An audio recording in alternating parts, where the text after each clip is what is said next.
Você lembra em 2018, quando o general Heleno, ele cantou "Se gritar, pega centrão, não fica um, meu irmão", na convenção do PSL que oficializou a candidatura do Jair Bolsonaro à presidência?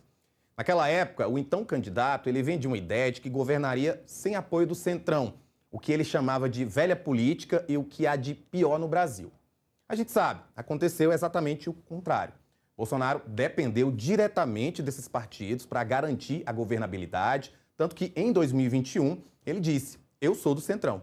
Por que eu estou fazendo toda essa introdução? Para dizer que, seja qual for o espectro político, um presidente brasileiro precisa sentar com o Centrão. E eles sabem disso. Tanto que o movimento de partidos do Centrão para manter distância formal da candidatura de Flávio Bolsonaro, ao mesmo tempo que preservam a relação com o presidente Luiz Inácio Lula da Silva, passa por uma conta que não termina nas eleições.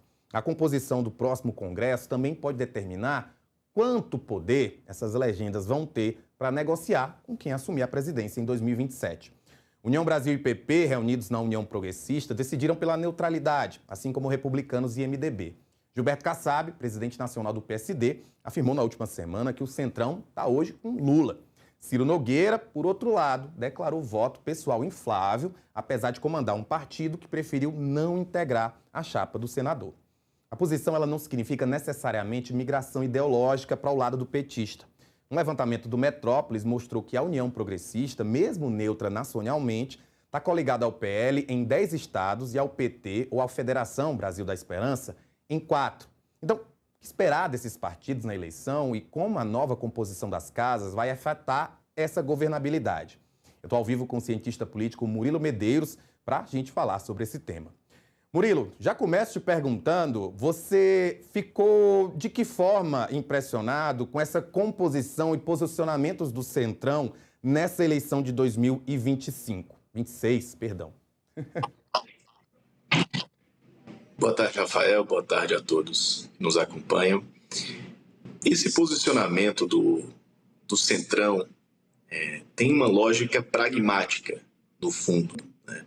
Essa eleição de 2026 é a primeira, desde a redemocratização, em que a maioria dos partidos de centro optaram pela neutralidade na disputa presidencial.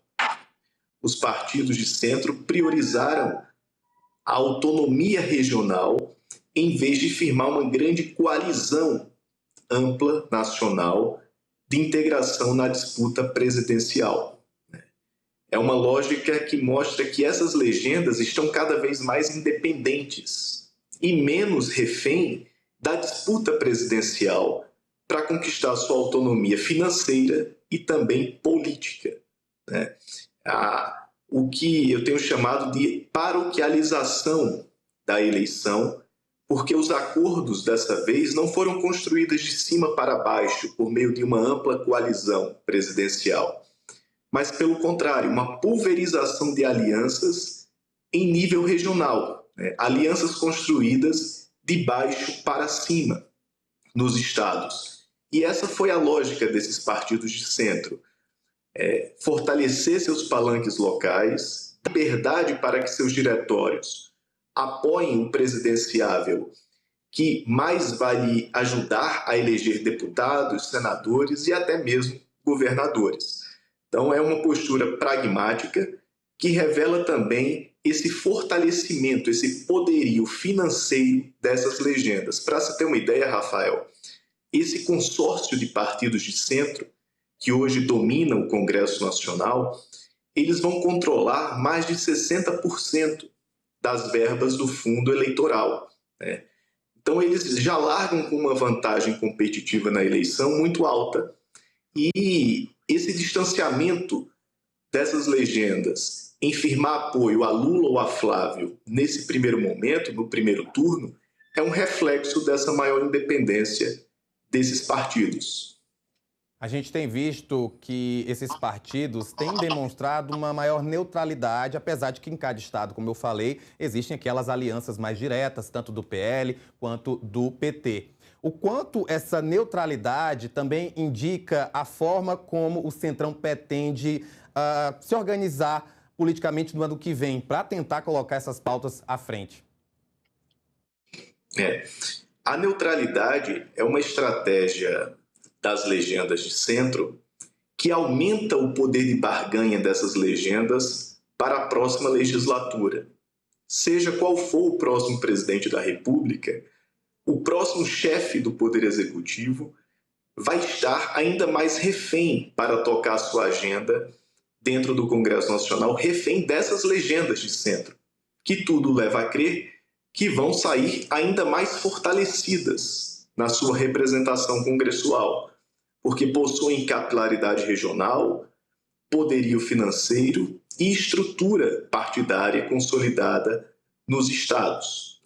A tendência é que esse consórcio de partidos de centro seja majoritário dentro do Congresso Nacional e consigam eleger os presidentes da Câmara e do Senado Federal.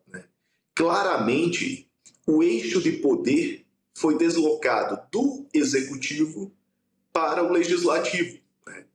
A coordenação partidária no Brasil deixou de gravitar em torno apenas da disputa presidencial e passou a atuar numa lógica muito mais parlamentarizada.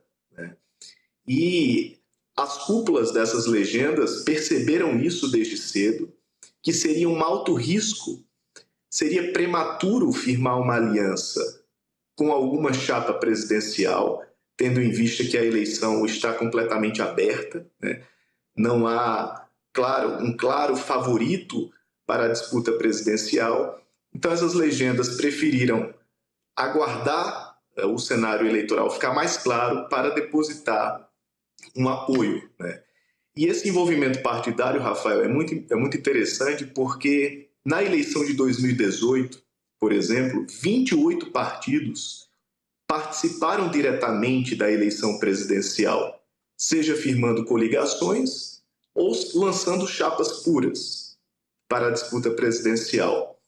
Nessa eleição de 2026, apenas 10 partidos com representação congressual estão envolvidos diretamente na disputa presidencial, ou seja, uma queda vertiginosa de 2018 para cá, de 28 legendas envolvidas na disputa presidencial para apenas 10 partidos, mostrando que a lógica regional nessa eleição pesou muito mais do que a participação na disputa presidencial, já pensando também nesse poderio que essas legendas vão angariar com suas representações no Congresso Nacional e vão ser fundamentais para a governabilidade do próximo governo.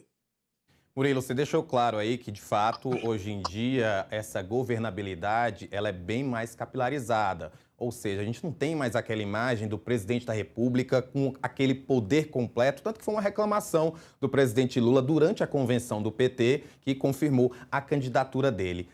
Diante desse fato, você acredita que a próxima legislação ela vai ser o momento crucial dessa discussão, já que a gente está vendo aí o presidente Lula, que aparece em primeiro lugar nas pesquisas, dizendo que, de fato, vai brigar em relação a isso, tentar diminuir esse poder. E, claro, a gente vai ver partidos do Centrão e mesmo outros partidos sem querer perder essa influência que eles têm atualmente no governo. Como é que você acha que vai se dar esse embate a partir de 2027?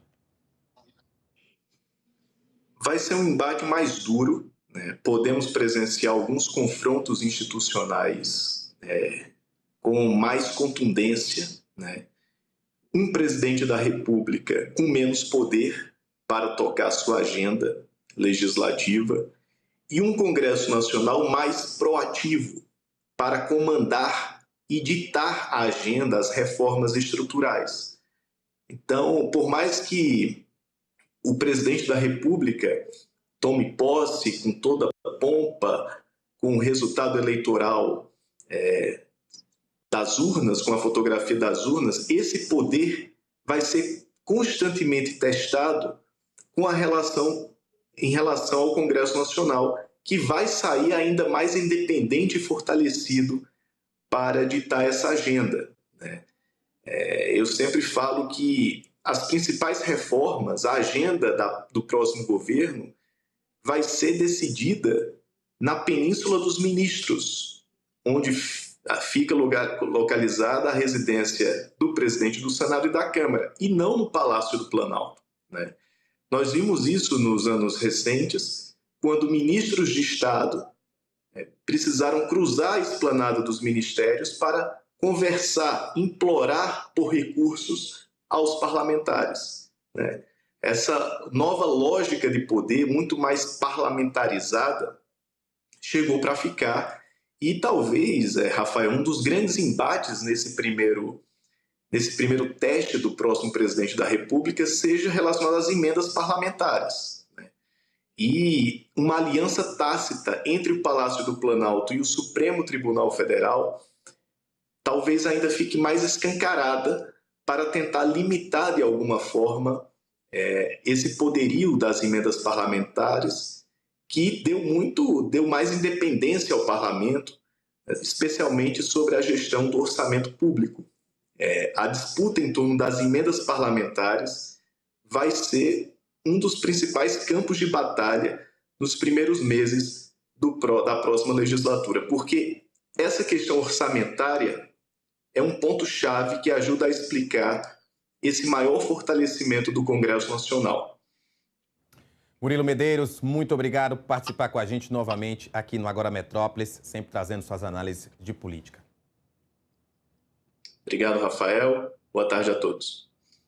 Olha, vamos dar um pequeno intervalo